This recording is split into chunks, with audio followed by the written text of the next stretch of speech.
Good afternoon dear friends. जैसा कि हम जानते हैं कि हमने सेट के बारे में पहले थोड़ा सा डिस्कस कर लिया था और सेट का हमने कॉन्सेप्ट समझा था और कौन सा कलेक्शन जो होगा, कौन सा ग्रुप हम कह सकते हैं कि सेट होगा या ओनली द कलेक्शन होगा, इसमें हमने डिस्कस बहुत अच्छे से कर लिया था।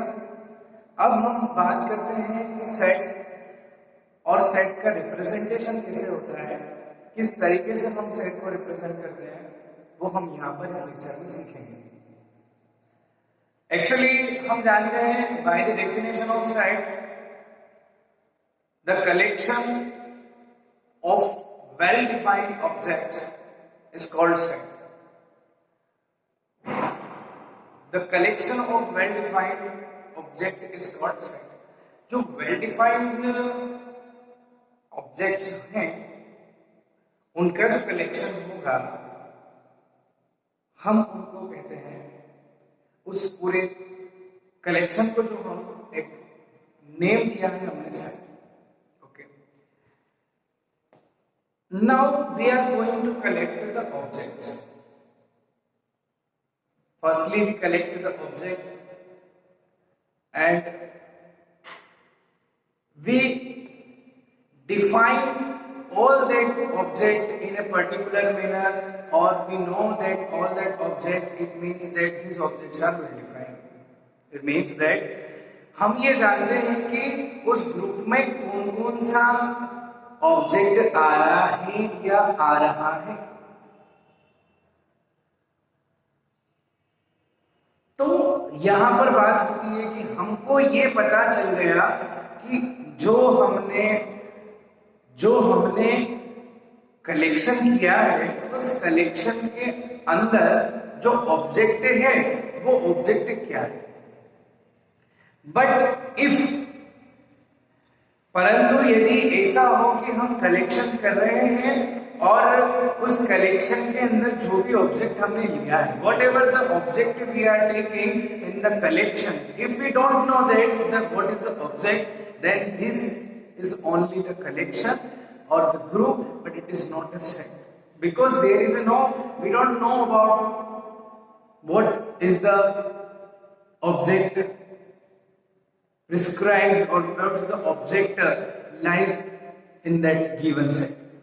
आपको यहाँ पे वेल डिफाइंड का मतलब समझ में आ जाता है। मैं इसको एक एग्जांपल और लेके आपको समझाता हूँ। इससे पहले वाले लेक्चर में भी हमने वेल डिफाइंड के बारे में बात कर ली थी।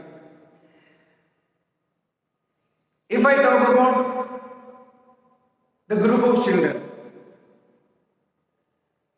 The group of children, If I talk about the group of children, the group of children, अगर हमने हमें एक ग्रुप ले लिया, चिल्ड्रंस का ग्रुप ले लिया और उस ग्रुप के अंदर अगर हमने ये बता दिया, अब एक बात ये आती है कि उस ग्रुप के अंदर हमें ये पता नहीं है कि आखिर में कौन सा लड़का इसके अंदर है या कौन से लड़के इसके अंदर है। अगर हमको ये पता चल जाता है, for example the group of children is called the only collection, but when it will be well defined, अगर हम ये कह दें, अगर हम ये एग्जांपल ले लें, the students of class 9th, we are taking the class 9th in the form of a set and in the form of a collection, and we know that in the class 9th particular student is reading। हम जानते हैं कि class 9th के अंदर जो student होगा उसका कोई ना कोई एक फिक्स नाम होगा, यानी कि हमको पता है कि कौन सा बच्चा स्कूल के अंदर क्लास 9th में पढ़ रहा है, because every student has a particular class. हर एक स्टूडेंट की एक पर्टिकुलर क्लास होती है, वो एक क्लास में रीड करता है, उस क्लास से रिलेटेड होता है, उस क्लास से रिलेट करता है। तो इसका मतलब ये हो गया कि the group of all the childrens reading in the class 9th is example of set. तो आपको ये क्लियर हो गया होगा। आगे हम बात करते हैं कि सेट की डेफिनेशन जैसे आपको क्लियर है, the collection of all the well defined object is called set. Now after that we have a topic sets and their representation, but before going on the representation I want to talk with you on the few points. On few points, the first point is that set is represented generally हम बात कर रहे हैं represented by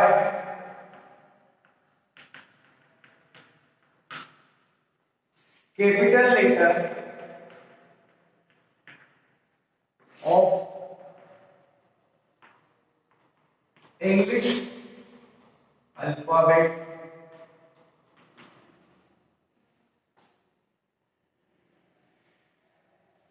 set is represented by capital letters of English alphabets. English के जो alphabets होते हैं, English language के जो अल्फाबेट्स होते हैं, उनमें हम जो कैपिटल लेटर पढ़ते हैं तो कैपिटल लेटर से सेट को रिप्रेजेंट किया जाता है. दूसरी बात, second thing is that the object which is going to be included or which is included in any set is called the element. ये बात आपको पता होनी चाहिए. किसी भी सेट के अंदर जो भी ऑब्जेक्ट आ रहा है उसको हम क्या बोलते हैं? एलिमेंट बोलते हैं. क्या बोलते हैं उसको? एलिमेंट. किसी भी सेट के अंदर जो ऑब्जेक्ट आ रहा है उसको हम बोलेंगे एलिमेंट. और वो एलिमेंट जो है and the element of set is represented by small letters. और जो हमारे पास जिसकी हम बात कर रहे हैं, हमारे पास जो सेट है उसके अंदर जो एलिमेंट्स आ रहे हैं हम उसको स्मॉल लेटर से रिप्रेजेंट करते हैं. अगर इन केस हम किसी नंबर सिस्टम की बात कर रहे हैं तो आप जानते हो कि नंबर में कोई स्मॉल लेटर कैपिटल लेटर नहीं चलता, इसलिए हम नंबर को एज इट इज रिप्रेजेंट करते हैं. Otherwise if we talk about the objects in the set, then in the object in the set will be represented by the small letter of English alphabet. Now for example, if I talk about the example let A is a set, and if three letters ABC is included in it, A is a set and three letter ABC is included in it. Remember one point, always we have to use the curly bracket for starting in the ending of set. हम क्या करते हैं? Set को represent करने के लिए हम capital letter का यूज करते हैं और उस सेट के अंदर जो भी ऑब्जेक्ट्स हैं उनको लिखकर with using the sign of comma. Comma हर एक डिस्क्रीट एलिमेंट के बीच में कोमा का साइन यूज किया जाता है और स्टार्टिंग में हम इसको कर्ली ब्रैकेट लगाना पड़ता है ना. आप सोच लेंगे आप बहुत सारी जगह स्क्वायर ब्रैकेट आ जाएगा, ऐसा नहीं होता है. सेट की कंडीशन में हम ऑलवेज कौन सा ब्रैकेट यूज करते हैं? कर्ली ब्रैकेट यूज करते हैं. It is a example of representation of set. Now the another thing is that those elements which is included in the given set or particular set, so how can we say that this particular element is related to set A? मतलब हमको कैसे पता चलेगा? जैसे मैंने यहाँ पर एक अलग सेट ले लिया B और इसके अंदर मैंने 3 डिस्टिंक्ट एलिमेंट हैं B, E, F ले लिए हैं. अब मैं इन दोनों सेट में पर्टिकुलर बात कर रहा हूँ कुछ ऑब्जेक्ट्स की जो कि पर्टिकुलर सेट से रिलेट करते हैं या उससे रिलेटेड है या उसके अंदर है. फॉर एग्जांपल जैसे मैं बात कर रहा हूँ A, तो आपको क्लियर नजर आ रहा है, you are clearly seeing that A is related to the given set A. Small a is related to the given set A, but in the mathematics we always try to maintain the short form or we use the symbolically representation. Here we have also the symbolically representation for the relation, for the हम बात करते हैं यहाँ पर कि यहाँ पर हमारे पास रिलेशन है. यानी कि हम यहाँ से हमको ये पता चल रहा है कि ए सेट ए के अंदर है।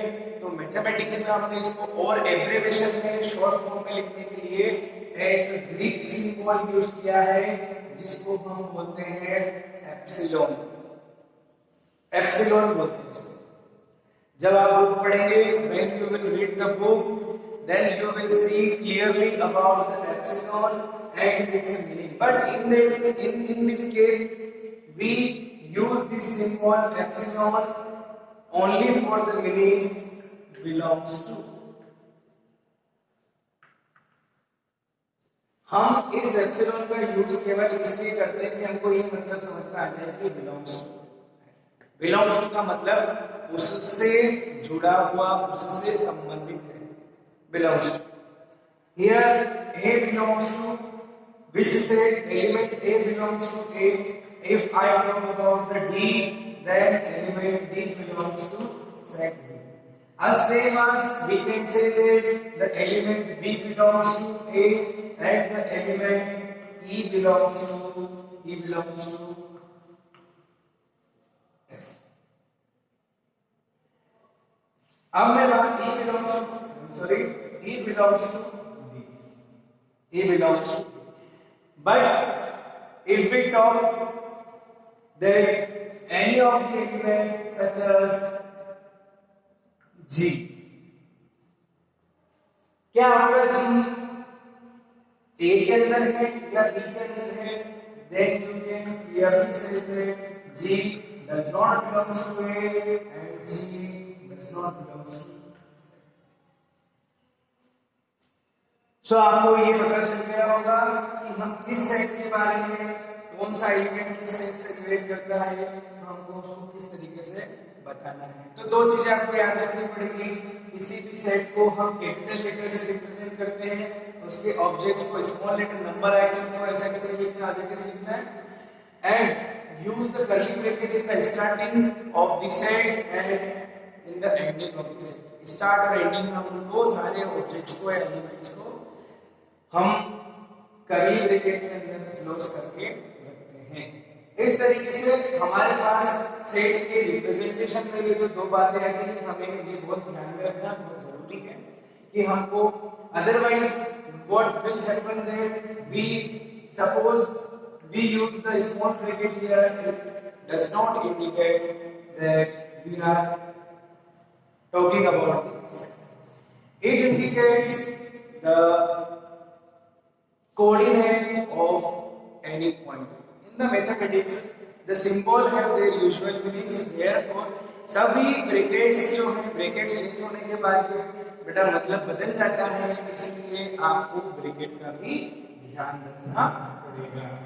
इस तरीके से ये हमारा जो रिप्रेजेंटेशन है ये थोड़ा सा क्लियर हो जाता है।